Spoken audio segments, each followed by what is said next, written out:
Next 9 live देख रही हैं आप और मैं हूं आपके साथ प्रज्ञा सिंह। बहुत बहुत स्वागत है आपका हमारी आज के इस खास प्रोग्राम में। प्रोग्राम की शुरुआत करेंगे और बात यहां पर भोजपुरी एक्ट्रेस आकांक्षा दुबे की केस की। आपको बता दें कि आज 25 अप्रैल है। आज आकांक्षा के निधन को 1 महीना पूरा हो जाएगा। आज ही के दिन 1 महीने पहले आकांक्षा को आखिरी बार जीते जागते देखा गया था बनारस में। जी हाँ, आकांक्षा 25 मार्च को मॉलिक्यूल बार एक पार्टी के लिए गई थी। अब वो ब्रेकअप पार्टी थी या फिर किसी की बर्थडे पार्टी, ये सीधे सीधे साफ नहीं हो पाया। लेकिन वही पार्टी और उसी पार्टी की सीसीटीवी फुटेज और होटल की सीसीटीवी फुटेज में आकांक्षा को आखिरी बार जीते जागते देखा गया। जिसके बाद वो अपने होटल के कमरे में जाती हैं। लगभग 2:15 के आसपास वो समर सिंह को फोन करती है और उसके बाद वो अपने इंस्टाग्राम पर लाइव आती हैं। कुछ कहती नहीं है लेकिन रोती हुई नजर आती है और जिसके बाद सुबह सुबह आकांक्षा के निधन की खबर सामने आ जाती है। ऐसे में आज 1 महीना पूरा होने के बाद हम उन तमाम मुद्दों पे चर्चा करने वाले हैं कि आखिरकार आकांक्षा का जो केस है वो इस 1 महीने में कहां तक पहुंचा है और आखिरकार आकांक्षा के निधन की जो गुत्थी है वो कितनी सुलझी है और इस केस में आखिरकार मुजरिम कौन है, किसकी वजह से आकांक्षा ने अपनी जान दी। आपको बता दें कि आकांक्षा का परिवार इस मामले में आकांक्षा के बॉयफ्रेंड और को एक्टर गायक समर सिंह पर आरोप लगा रहा है। आकांक्षा की मां मधु दुबे ने अपनी बेटी के निधन के लिए समर सिंह को जिम्मेदार बताया और साथ ही उसका भाई जो अब जिसकी पहचान असली सामने आई, जिसके बाद पता चला कि वो सिर्फ और सिर्फ समर का दोस्त और उसका मैनेजर है, यानी कि संजय सिंह। इन 2 लोगों पर शुरुआत से ही आकांक्षा का परिवार कई गंभीर आरोप लगा रहा था, जैसे कि जानलेवा धमकी, पैसों का हेरफेर, मारपीट और साथ ही शादी का झांसा देकर शारीरिक संबंध बनाने जैसे तमाम गंभीर आरोप आकांक्षा के परिवार और आकांक्षा की मां मधु दुबे ने समर सिंह पर लगाए।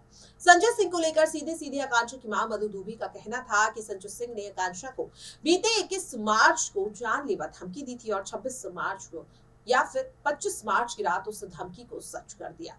इन तमाम आरोपों पर सारनाथ पुलिस लगातार छानबीन करती रही और इस दौरान कई ऐसी बातें देखने को मिली जिसकी वजह से सारनाथ पुलिस पर भी आरोप लगने लगे। आकांक्षा के परिवार का कहना है कि समर सिंह पर समाजवादी पार्टी के कई दिग्गज नेताओं का हाथ है, उसे संरक्षण मिल रहा है और इसीलिए सारनाथ पुलिस भी इस केस को दबाने की कोशिश कर रही है, जिसके लिए शुरुआत से ही आकांक्षा की मां मधु दुबे ये केस पहले सीबीआई और उसके बाद एसआईटी को हैंडओवर करने की मांग कई बार कर चुकी है, जिसे लेकर सीएम योगी आदित्यनाथ के नाम से संबंधित अधिकारियों को 2 बार मांग पत्र भी सौंपा जा चुका है।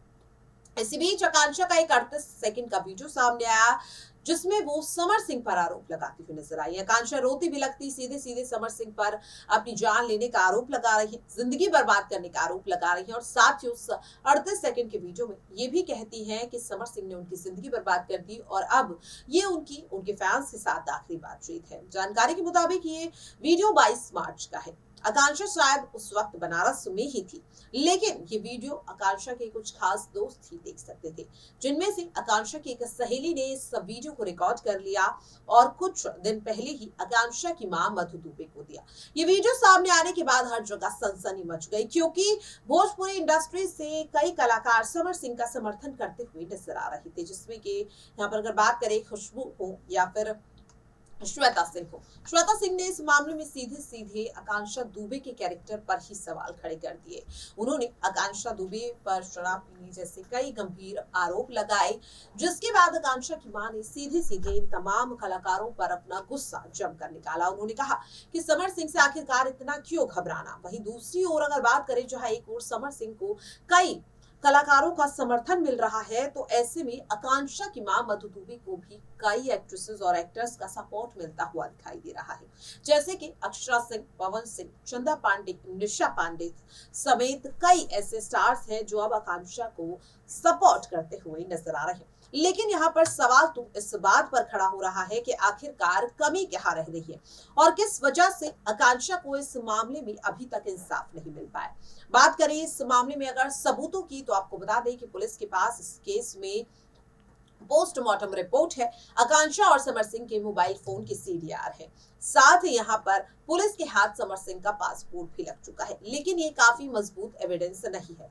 अगर समर सिंह और आकांक्षा दुबे का मोबाइल फोन पुलिस अनलॉक कर लेती है, इसे खोल लेती है, तो शायद इसमें से कई मजबूत एविडेंस पुलिस के हाथ लग सकते हैं। साथ ही जो सीसीटीवी फुटेज सामने आए हैं उनमें भी कोई ऐसी चीज नहीं है जो नोटिस करने वाली हो। हालांकि आकांक्षा के साथ होटल में नजर आ रहा शख्स जो है वो आखिरकार कौन है, उसकी क्या सच्चाई है, ये समझने की जरूरत है। जानकारी के मुताबिक इसका नाम संदीप सिंह बताया जा रहा है और यही वो शख्स है जो आकांक्षा को आखिरी बार होटल के कमरे में छोड़ने के लिए आया था। आकांक्षा के परिवार ने न केवल सारनाथ पुलिस बल्कि होटल के स्टाफ और होटल के ओनर पर भी कई गंभीर आरोप लगाए हैं। जिस तरह से कहा जा रहा है कि होटल के मालिक ने अपना बयान बदल दिया जब होटल से जुड़े 2 नए सीसीटीवी फुटेज सामने आए। जो आपको बता दें, शुरुआती जांच में होटल के मालिक ने ये बयान दिया था कि आकांक्षा उस रात काफी ज्यादा नशे में थी और इसलिए संदीप उसे पकड़ते हुए होटल के कमरे तक ले गया।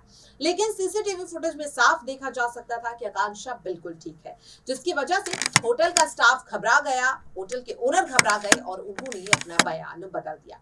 वहीं दूसरी ओर जिस तरह से और तमाम सबूत सामने आए हैं, अब परिवार ने ये आशंका जताई है कि सारनाथ पुलिस इस केस को दबाने की कोशिश कर रही है। सबूतों के साथ छेड़छाड़, धाराओं के साथ हेरफेर, इस तरह के तमाम आरोप सारनाथ पुलिस पर परिवार कई बार लगा चुका है।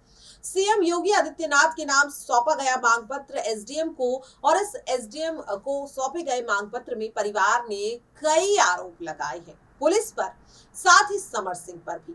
वहीं दूसरी ओर जिस तरह से ये केस अब सीबीआई और एसआईटी को हैंडओवर करने की मांग आकांक्षा दुबे की मां करती हुई नजर आ रही है, इसमें साफ तौर पर देखा जा सकता है कि जिस तरह से अब नई चीजें निकल कर सामने आ रही, वहीं यहाँ पर अब सवाल उठ रहा है होटल के उस कमरे को लेकर भी कि आखिरकार उस कमरे की पुलिस ने बारीकी से जांच क्यों नहीं की।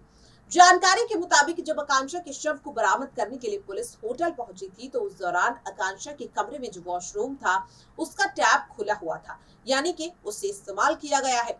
तो उसे अगर आकांक्षा ने इस्तेमाल किया है तो शायद वो एक नॉर्मल बात है, लेकिन अगर आकांक्षा के अलावा किसी और शख्स ने उसे इस्तेमाल किया होगा तो उस पर उस शख्स के फिंगरप्रिंट हो सकते हैं।